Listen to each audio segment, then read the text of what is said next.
오늘 말씀해 보니까 오늘 본문에서 예수님에게 사도들이 요청하고 있어요. 사도가 누굽니까? 예수님의 제자들이죠. 특별히 수많은 제자들 가운데 예수님이 밤이 새도록 기도하시고 뽑아낸, 선출된 12명의 제자들, 그들을 우리는 사도라고 불러요. 근데 그 사도들이 예수님께 요청합니다. 뭐라고 요청해요? 오늘 5절에 보니까 주께 여짜오되 우리에게 믿음을 더하소서. 따라합니다. 믿음을 더하소서. 사도들이 주님 앞에 요청하기를 믿음을 더하소서. 보세요. 지금 시점은 이제 예수님의 공생애가 거의 끝나갈 즈음이에요. 3년 정도 제자들이 주님을 따르고, 사도들은 특별히 예수님과 함께 먹고 자고 수많은 기적을 경험하고 예수님을 살아계신 하나님의 아들이라는 신앙 고백도 하고, 우리가 보기에 이 제자들의 믿음이 그냥 하찮은 믿음 아니거든요. 그런데 제자들은 주님에게 믿음을 더해달라고 구하고 있어요. 여러분의 관심사가 어디 있습니까? 요즘 여러분이 원하는 바가 무엇입니까? 새해를 시작하면서 여러분이 올해는 뭘 꼭 좀 이뤘으면 좋겠다. 저마다의 관심사가 있고, 저마다 원하는 바가 있고, 저마다 요청하는 바가 있을 거예요. 아마 세연이는 올 초에 빨리 전역했으면 좋겠다. 근데 그날이 벌써 왔네요. 저마다 관심사가 있고 원하는 바가 있습니다. 저도 요즘 산을 오르고 또 운동하는 데 관심이 있어서 어떻게 운동을 좀 잘할 수 있을까, 몸에 무리 가지 않게 어떻게 산을 탈까. 어제는 이 반월 정수장부터 해가지고 솔개봉하고 그래서 수암봉까지 갔다가 오는데 3시간 만에 왕복을 했거든요. 조금 바쁘게 왔어요. 그 다음 약속 시간이 있어가지고 올 때는 좀 거의 뛰다시피 막 오는데 좀 무리하니까 무릎이 좀 아프다라는 그런 마음이 들더라고요. 그래서 어떻게 이 산을 타도 건강하게 길 잃어버리지 않고 탈까, 이런 관심사가 있고, 어떻게 이 사업장을 어떻게 좀 잘 세워볼까, 우리 직장에서 내가 맡겨진 일 어떻게 이게 또 잘 해낼까, 학교에 또 복학하면 어떻게 또 친구들을 사귀고 어떻게 공부할까, 또 직장을 구하는 사람은 어떻게 직장, 내가 신앙생활 잘하면서 어떻게 어떤 좋은 직장에 들어갈까. 여러분, 우리 다 삶의 관심사가 있잖아요. 오늘 제자들의 관심사를 보십시오. 나에게 축복을 더하소서, 나에게 좋은 집을 더하소서, 나에게 여가를 더해 주소서, 나 좀 더 행복하게 해 주소서. 여러분, 이 땅의 행복 아무리 구해봤자 오래 못 갑니다. 여가 생활 계속 놀아보세요. 못 견뎌요. 견디기 힘들어요. 이 땅의 여가, 이 땅의 행복 영원하지 않아요. 내 마음에 좀 여유가 있으면 좋겠어. 딴짓 한다니까요, 여유 생기면. 안 그럴 것 같죠? 세상에 그렇게 여유 있고 많은 걸 버는 사람들 보면 다 잘못된 길 가는 사람 많더라고요. 안 그런 사람도 있죠.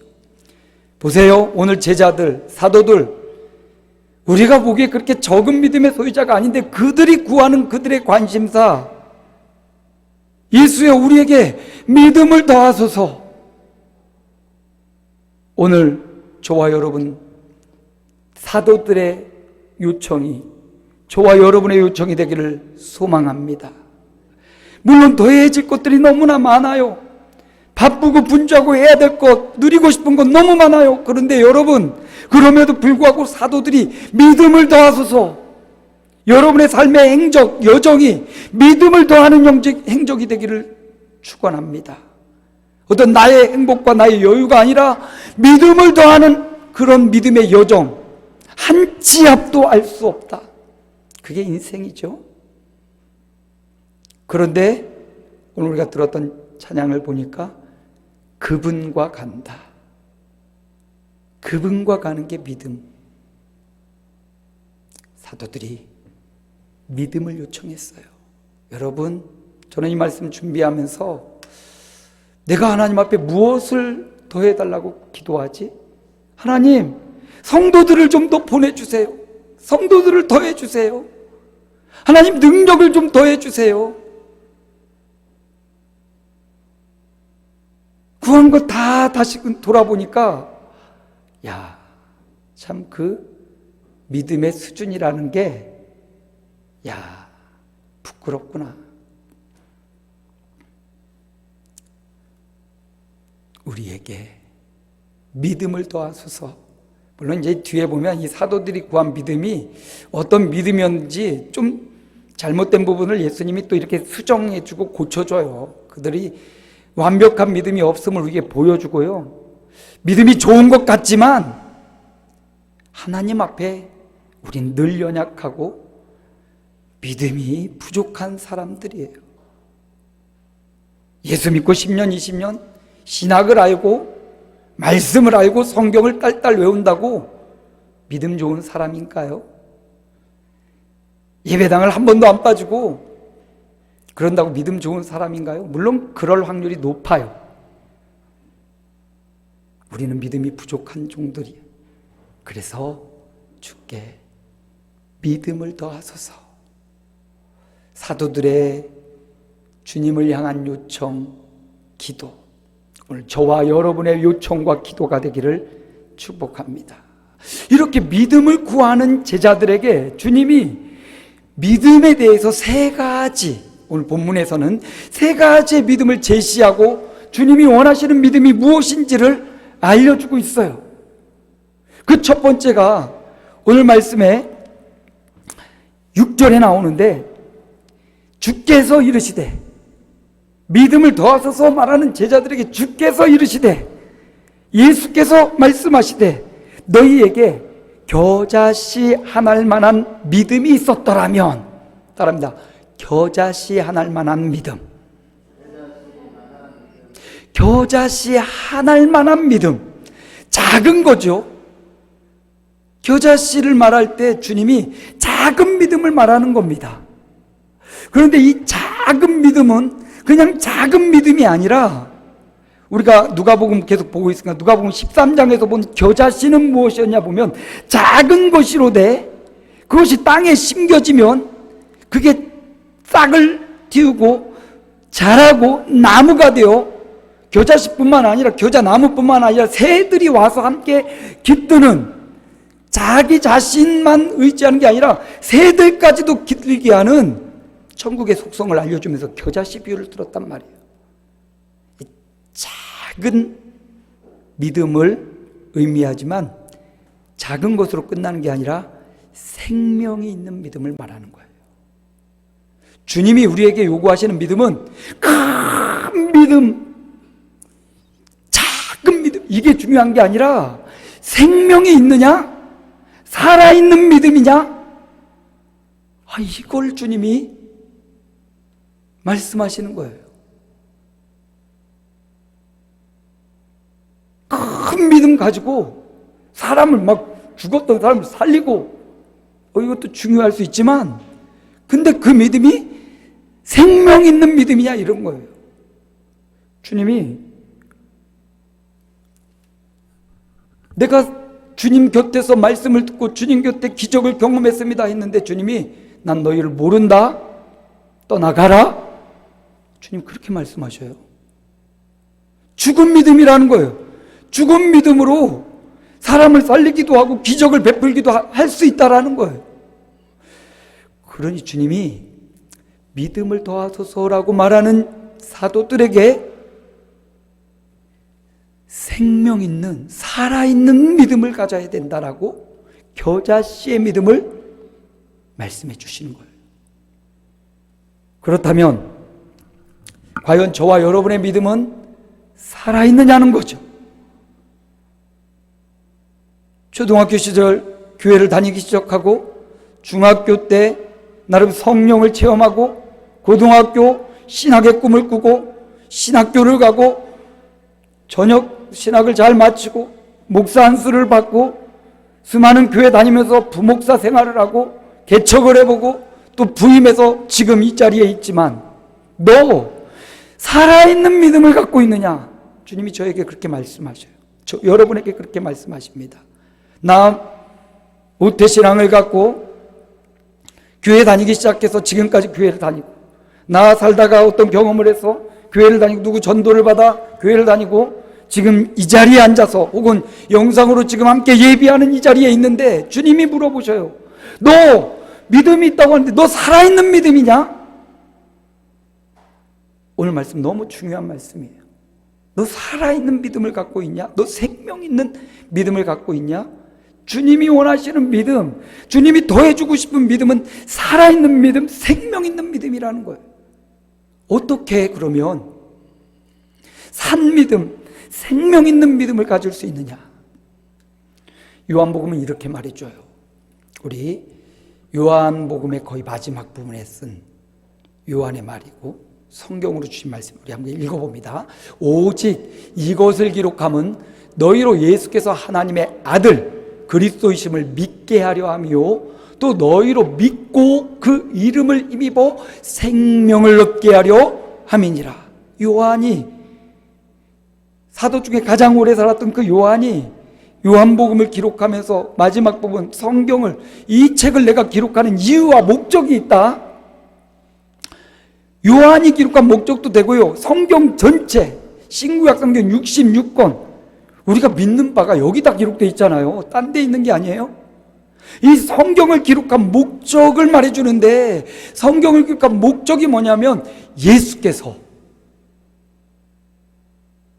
하나님의 아들 그리스도 나의 구원자 나의 모든 죄를 대신에 십자가에 죽으신 그리스도 대심을 믿게 하려 하며 그 믿음으로 힘입어 뭐를 얻어요?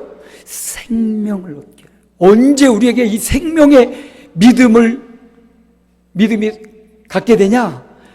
예수가 하나님의 아들이라는 믿음이 확 들어올 때 그분이 나를 위해 이 땅에 오셔서 사람의 몸을 입어서 십자가에서 내가 죽어야 될 그 원망과 저주의 형벌의 십자가에서 온갖 피를 흘려서 내가 죽어야 되는데 그분이 죽어주셨다는 사실을 믿고 그분이 나의 구주구나 나의 메시아고 나의 하나님이구나 라는 것을 믿고 그 믿음으로 힘입어 뭘 얻어요? 생명을 얻게 돼요.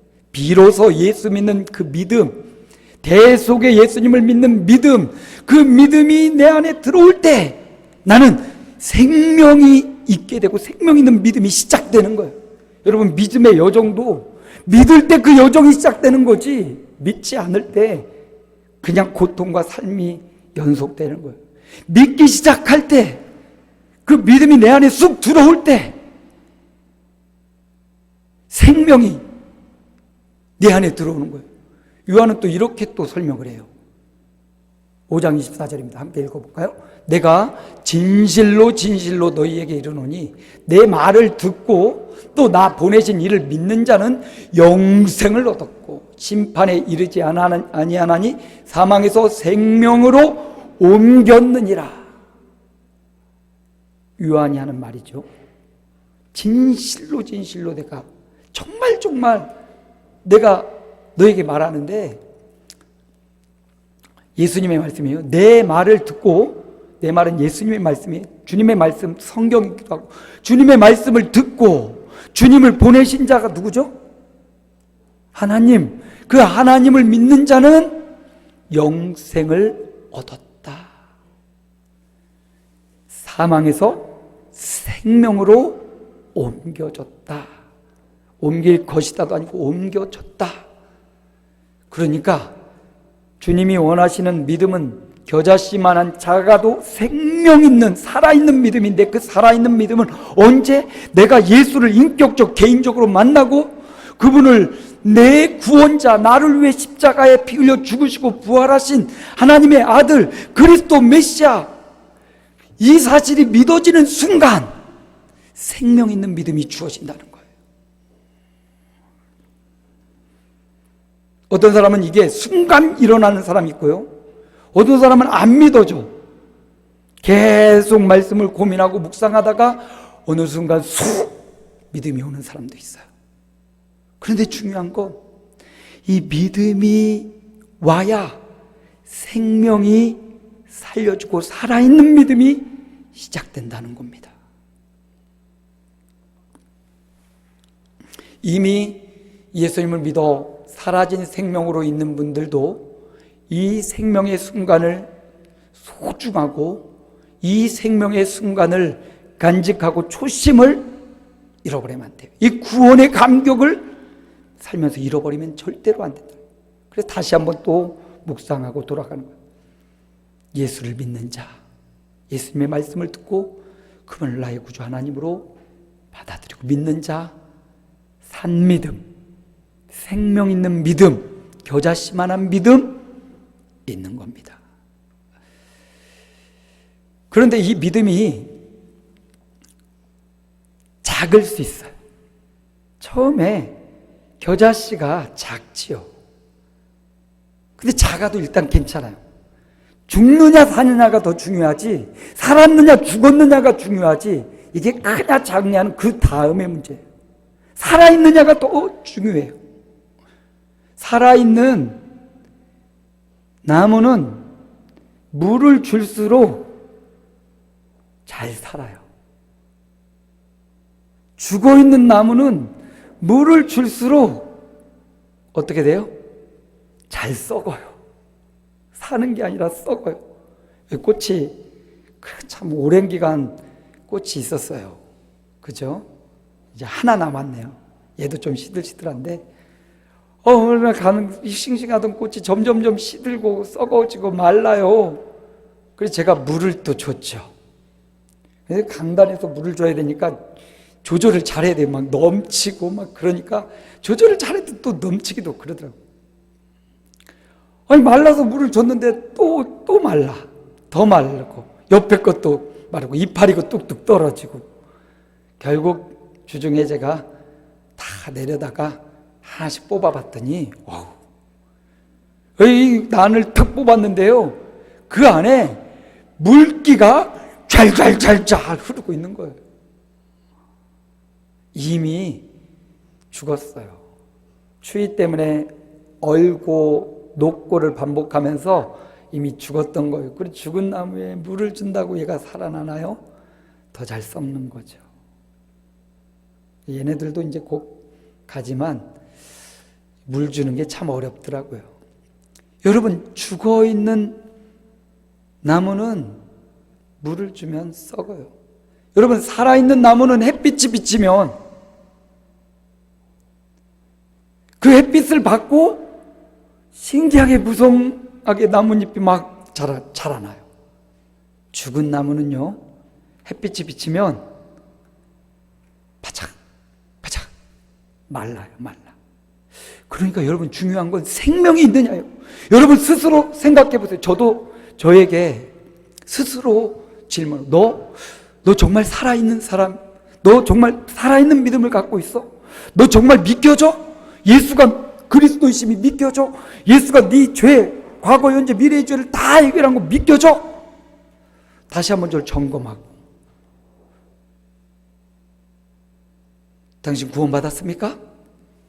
나는 질문 앞에 한치의 거리낌 없이, 나는 예수의 핏부림을 받은 거듭난 하나님의 자녀입니다. 예수 믿는 믿음이 사망에서 생명으로, 어떤 나의 공로, 나의 어떤 노력, 헌신, 이게 아니라 예수님이 그 헌신과 노력, 피 흘림을 다 해주셨기 때문에 그 사실을 믿음으로 생명이 살려지는 거예요. 주님이 원하시는 믿음은 막 이따만큼 큰 믿음이 아니라 살아있는 믿음을 우리에게 원하시는 거예요. 베드로를 보세요. 마태복음 14장 31절 우리 함께 읽어볼까요? 예수께서 즉시 손을 내밀어 그를 붙잡으시며 이르시되 믿음이 적은 자여 왜 의심하였느냐 하시고, 어디 장면 같습니까?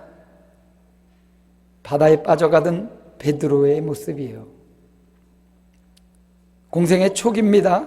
오병이어 벳세다 들판에서 하나님 주님의 말씀을 듣다가 저녁이 다 되도록 배가 고픈 군중들을 위해서 주님이 물고기 2마리와 보리떡 5개로 5,000명을 먹이신 거예요. 와, 군중들이 난리가 났어요. 아무것도 먹을 것이 없었는데 한 소년의 이 도시락으로 5,000명이 먹고 남았어요. 얼마나 놀라워요. 먹을 것이 어디서 막 하늘에 떨어진 것도 아니고 축사에 기도해서 떼어줬더니 5,000명이 먹고도 남았어요. 야, 이분만 있으면 먹을 거리 걱정 안 해도 되겠다. 일평생 이분 따라다니면 대박이다. 그때 주님이 제자들에게 빨리 정리하고 배를 타고 건너편 마을로 가라. 그리고 내가 여기를 정리하겠다. 그리고 예수님 여기 모였던 군중들 다 돌려보내고 예수님 빨리 숨어서 산에 혼자 가셔서 혼자 기도하신 거예요. 제자들은 배를 타고 건너편으로 먼저 갑니다. 근데 큰 풍랑을 만난 거예요. 휘몰아치는 바람, 죽게 된 지경에 이르는 거예요. 주님이 홀로 기도하시다가 그들의 신음소리 들으시고 그들을 찾아오시는데, 그들의 위태한 지경을 보고 바다 위를 걸어서 주님이 그들 바람 부는 그 태풍 부는 그곳으로 바다 위를 걸어서 오신 거예요. 사람들이, 배 안에 있던 제자들이 우와 유령이다고, 귀신이 나타났다고. 그죠? 어떻게 사람이 바다를 걸을 수 있어요? 귀신이 나타났다고. 아니야, 주님이라고. 주님 맞습니까? 맞으시면 나를 오라 하소서. 오라. 베드로가 바다 위를 걸어서 죽게로 가는데 바람 불어 그 바람에 갑자기 두려움이 마음에 들어서 물에 또 빠져 들어가는 거죠. 빠져 들어갈 그때 주여 나를 건지소서. 베드로가 주님을 부르고 물에 빠져가면서 주여 나를 건지소서. 주님이 황급히 다가와 베드로의 손을 내밀어 그를 붙잡으시며 믿음이 작은 자여 왜 의심하였느냐. 베드로는 뭐 했습니까? 의심해서 왜? 믿음이 적었기 때문에. 그러나 아직 생명이 사라져 있어. 산 믿음이에요. 아직 믿음이 적은 믿음이지만 아직 괜찮아요. 왜? 주님이 손잡아 주시니까. 주여 나를 건져 주옵소서. 저와 여러분의 외침이 있기를 소원합니다. 주님 나를 건져 주소서.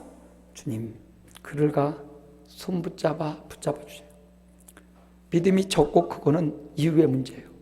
살아있는 믿음이냐 죽은 믿음이냐. 예수 믿고 살았다면 이제 산 믿음을 소유한 저와 여러분에게 주님이 요구하시는 게 있어요. 그것은 바로 성장하는 믿음. 따라합니다. 성장하는 믿음. 살았다면, 이제 태어났다면 자라고 성장하는 믿음이 필요한 거예요. 그래서 주님이 말씀하시길 이 겨자씨 만한 믿음이 있으면 이 뽕나무로 너로 바다에 던지우라. 그대로 순종하였으리라. 그 작은 겨자씨의 믿음이 이런 불가능이 가능케 되는 위대한 믿음으로 성장한다는 겁니다. 그래서 주님이 우리에게 요구하시는 더해주고 싶은 믿음이 있다면 성장하고 자라는 믿음이에요. 베드로의 믿음, 믿음이 적은 자여 왜 의심하였느냐 했는데, 보십시오. 사도행전 9장 40절에 보면 함께 읽습니다. 베드로가 사람을 다 내보내고 무릎을 꿇고 기도하고 돌이켜 시체를 향하여 이르되 다비다여 일어나라. 아니 그가 눈을 떠 베드로를 보고 일어나 앉는지라. 시간이 좀 지났어요. 예수님은 십자가를 지고 죽으시고 부활하셨습니다. 부활하신 예수님을 제자들 베드로도 만났습니다. 베드로의 믿음이 바다에 빠져가며 믿음이 적은 자여 왜 의심하였느냐 했던 그가 부활하신 예수님을 만나고 성령을 경험하고 그가 변했어요. 점점점 자랐습니다. 성장하는 믿음을 갖게 되었다는 거예요. 자녀를 낳았는데 자녀가 자라지 않는다면 얼마나 괴로워요. 여러분, 아이를 키우면서 아이 낳고 아이 엄마들 사이에 막 같이 있을 때 어떤 아이는 10개월 만에 막 걸어 다니는 애도 있죠. 어떤 애는요, 돌이 지나도 못 걷는 애도 있어요. 근데 그때 어때요? 아유, 그 집에는 이렇게 막 걷는데 우리 집에는 왜 이렇게 못 걷는데, 그러기도 하고, 우리 집에는 벌써 걷는데 그 집에는 왜 이렇게 느려? 그 한 달, 몇 달 지나면 다 걷는데, 그것 보고도 부모의 마음은 이 아이가 보통은 따라 평균적으로 자라야 되는데 자라지 않는다고 얼마나 노심초사했어요? 그러면 하나님의 마음으로 돌아가 보면, 우리가 예수님을 믿는다고, 믿어서 이 자리와 함께 예배한다고 일단은 그렇게 보고, 근데 여전히 걸음마야, 여전히 자기 것만 보고 있고 자기 생각만 알고 있고 여전히 내 생각만 하고 내 문제만 잘하질 않았어. 하나님 마음으로 볼 때 세월이 이만큼인데 너 왜 아직 그 자리에 있니? 너 아직 너만 생각하니? 성장하는 믿음이 있어야 돼요. 베드로, 의심하던 그 베드로, 주님을 부인하던 그 베드로, 자란 모습이 보이죠. 연약한 인생이지만 그럼에도 불구하고 믿음이 자란 베드로, 루다에 가서 중풍병 애니야를 고쳐준 베드로, 요바에 여기 다비다라는 여제자가 죽었을 때 베드로가 루다에 가까이 와 있다는 걸 알고 요바에서 빨리 루다 마을로 베드로를 데려오라고 보낸 거죠. 베드로가 왔습니다. 아니, 다비다가 죽었다는 걸 알았을 거예요. 근데 죽었다는 소식을 듣고도 베드로가 왔어요. 이 다비다라는 여제자는 주의 일에 헌신하고 여인들을 돕고 자기 자비량에서 속옷과 겉옷을 지어주며 살았던 선한 사람, 여제자. 제자는 남자만 있는 게 아니죠. 여제자 다비다 죽었어요. 그 시체 앞에 수많은 도움받았던 사람이 모여서 울면서 베드로에게 이 여인이 어떻게 우리에게 선을 행했는지, 이 여인이 얼마나 착한 사람인데 이렇게 죽었다고, 선한 일만 했는데 죽었다고. 베드로가 사람들을 내보내고 거기서 기도하고, 다비다야 일어나라. 죽었던 다비다가 살아났고요. 살아난 것만 끝난 게 아니에요. 한 사람이 사는 걸로 끝난 거 아니고, 이 뒤에 보면 그곳에 있던 많은 사람들이 이것을 통해서 주를 믿더라. 할렐루야.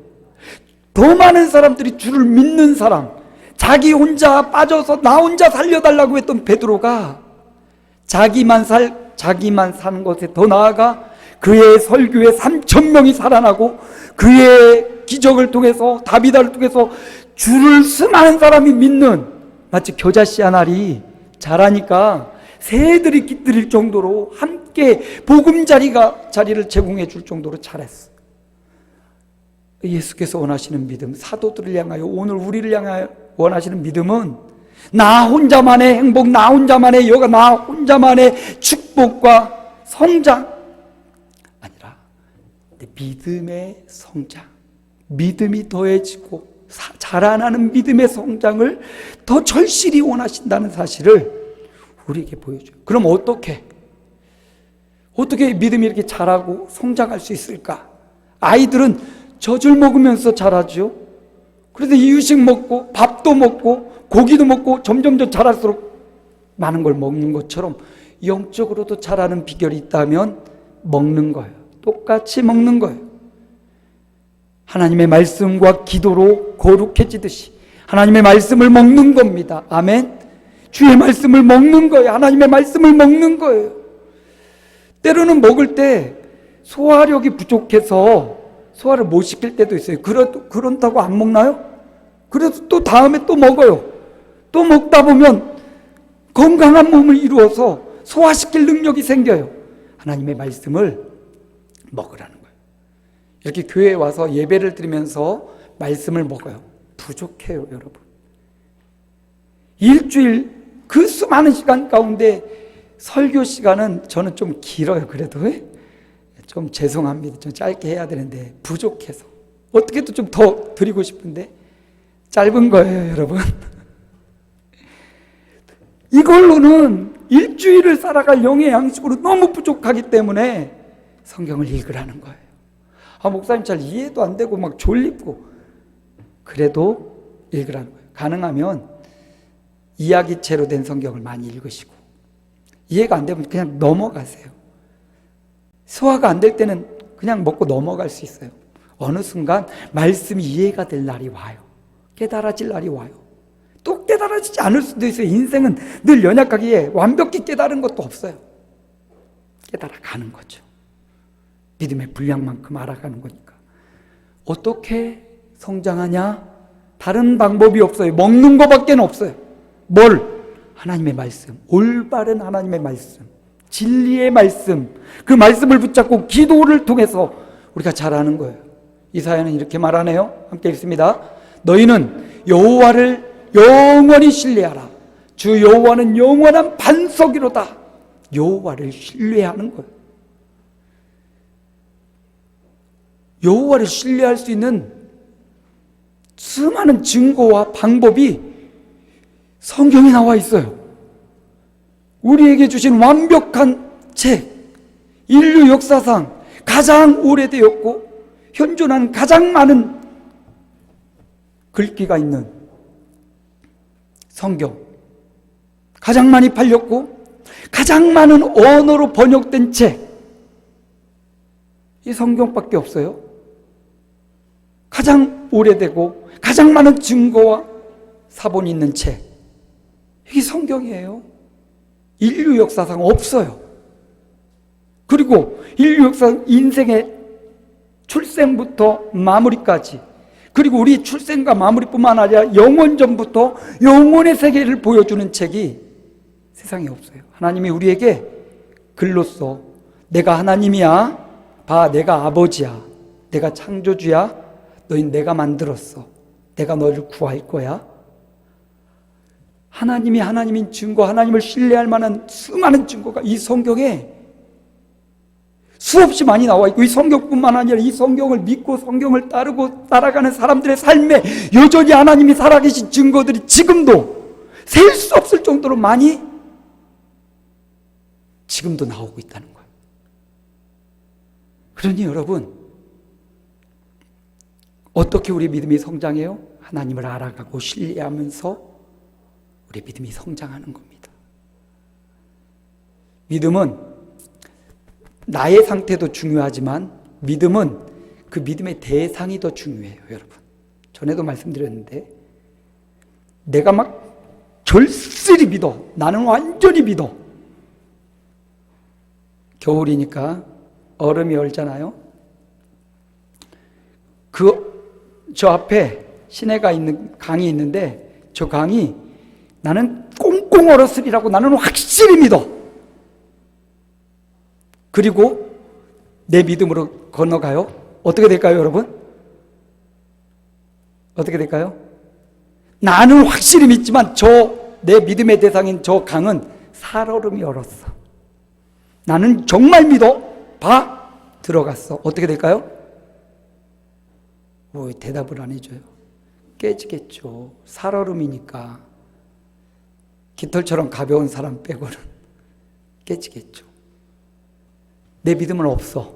근데 얼음이 2m 막 3m 꽝꽝 얼어 있어. 난 믿음이 하나도 없어. 근데 얼음은 꽝꽝 얼어 있어. 깨져요, 안 깨져요? 네? 안 깨지죠. 믿음의 대상이 더 중요하다는 거예요. 나 믿음의 상태도 물론 중요해요. 그런데 그 믿음의 대상이 얼마나 확고하고 얼마나 확실하냐가 더 중요해. 근데 그 확실한 증거를 성경에 하나님이 얼마나 견고한지 보세요. 영원한 반석이로다. 깨지지 않고 꺼지지 않는 영원한 반석이다. 믿을만하다고. 너희가 그렇게 의심하고 의심하는데 그 의심만은 그 의심으로 성경을 다 뒤다봐. 창세기부터 계시록까지 다 뒤다봐. 내가 얼마나 믿을만하니? 이래도 못 믿어? 너가 모르는 과거, 현재, 네가 알 수 없는 미래를 내가 다 갖고 있고 미래를 너에게 보여주고 알려주고 성경에 보면 수많은 예언이 그대로 성취되어 가고 있는 것들이 얼마나 많아요. 너무나 견고한 믿음의 단단한 얼음처럼 우리의 믿음의 대상은 너무나 단단해요. 이제 너무나 단단한 믿음의 대상인 하나님을 우리가 만났다면, 이제 그 생명이 태어났다면 이제 나의 믿음이 커질 때예요. 이렇게 가는 게 아니라 그 하나님이 이렇게 단단함을 믿으면 나뿐만 아니라 전차가 가도 되고 그게 지나가도 될 그 믿음은 이제 내가 키워야 될 거예요. 내가 어떻게?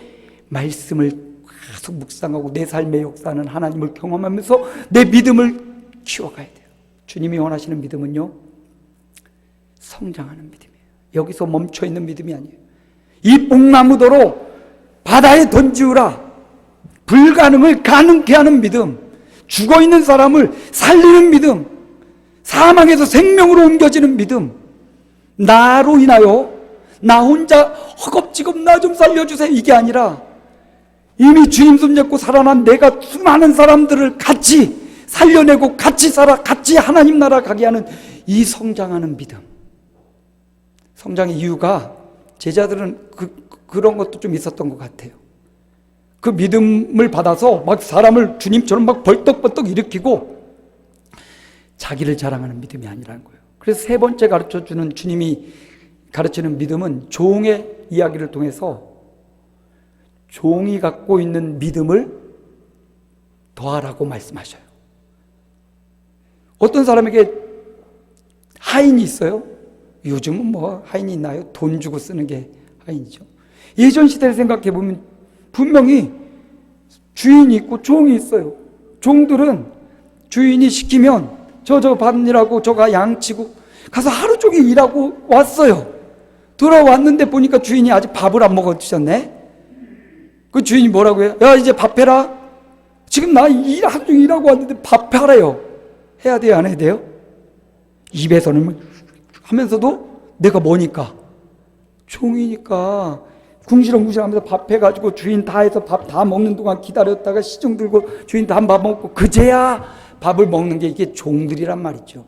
하물며 이 땅의 종도 주인의 눈치를 보면서 주인의 명령을 다 행하고 자랑하지 않고 나 이거 다 했는데요?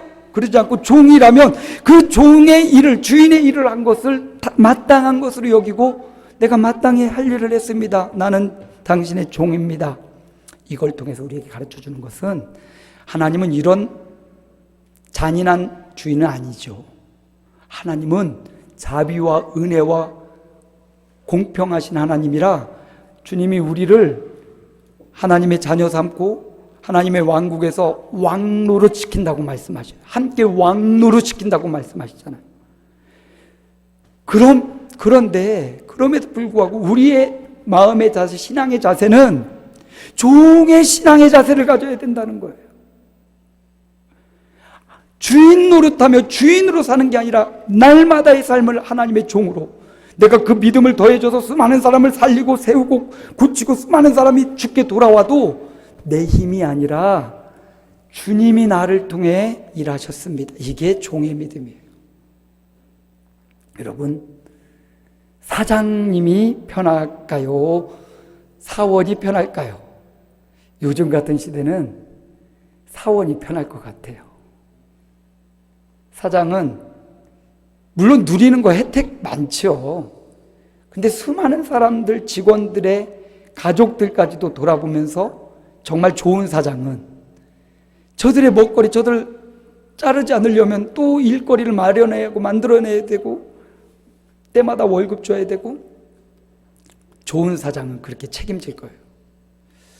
하나님 나라에 우리가 주인으로 사는 게 아니라 주님의 종으로 사는 것. 하나님이 주신 이 믿음, 생명, 산 믿음을 가졌다면 성장하는 믿음 되어서 주님의 종으로, 주님 내가 무익한 종입니다. 이게 바로 겸손한 믿음이에요. 주님이 우리에게 요구하시는 더해주고 싶은 믿음이 있다면 겸손한 믿음이에요. 시간이 지날수록 더 겸손해지고 주님 앞에 갈 때까지 더 겸손해지는 믿음. 이 겸손의 모양을 우리 예수님께서 친히 우리에게 보여주시죠. 모범을 보여주셔요. 사람의 몸을 입고 오신 예수님이 우리에게 모범을 보이시는데 빌립보서입니다. 함께 읽습니다. 그는 근본 하나님의 본체시나 하나님과 동등됨을 취할 것으로 여기지 아니하시고 오히려 자기를 비워 종의 형체를 가지사 사람들과 같이 되셨고, 종의 형체를, 그냥 종 흉내를 낸 게 아니에요. 예수님이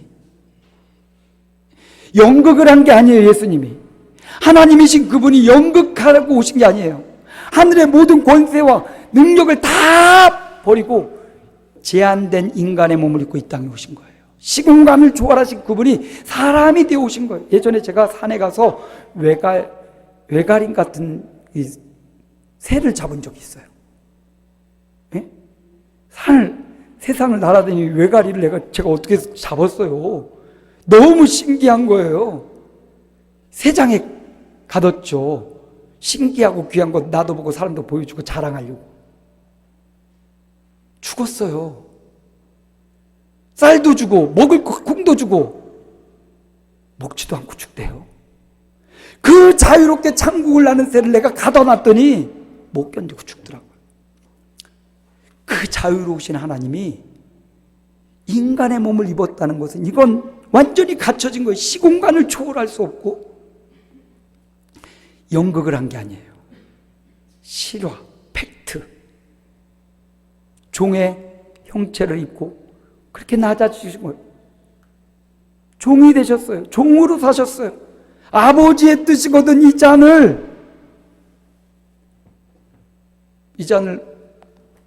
나에게 물러가게, 그러나 아버지의 뜻이면 내가 마시겠다고 종으로 사는 철저한 종의 모습을 보여주시니 하나님이 그를 어떻게 하십니까?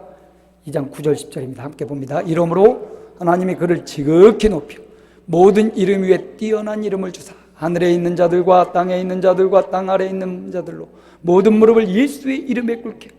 하나님이 예수님을 통해서 우리에게도 종으로 살아가는 자, 어떠한 유익이 있는지 주님을 통해서 실제로 보여주신 거죠. 너희들도, 종으로 살아가는 너희들도 주님의 날, 그날에 왕노릇하리라. 높여주겠다고. 겸손한 믿음이에요. 이건 올 한 해 우리의 표, 오직 하나님께 영광을, 똑같은 거예요. 무엇을 하든지 먹든지 마시든지 하나님이 하셨습니다. 하나님이 나를 사용하십니다. 하나님이 우리 교회를 사용하셨습니다. 하나님이 우리 회사를 사용하십니다. 이 겸손한 종의 믿음, 주님이 원하시는 믿음. 사도들이 믿음을 더하소서 할 때 주님이 주시고자 하는 믿음은 첫째로 뭐라고요? 살아요. 두 번째로는, 세 번째는 겸손한 믿음. 이 믿음이 저와 여러분에게 주어지고 이 믿음이 저와 여러분에게 주님 앞에 가는 날까지 이루어지기를 주님의 이름으로 축원합니다.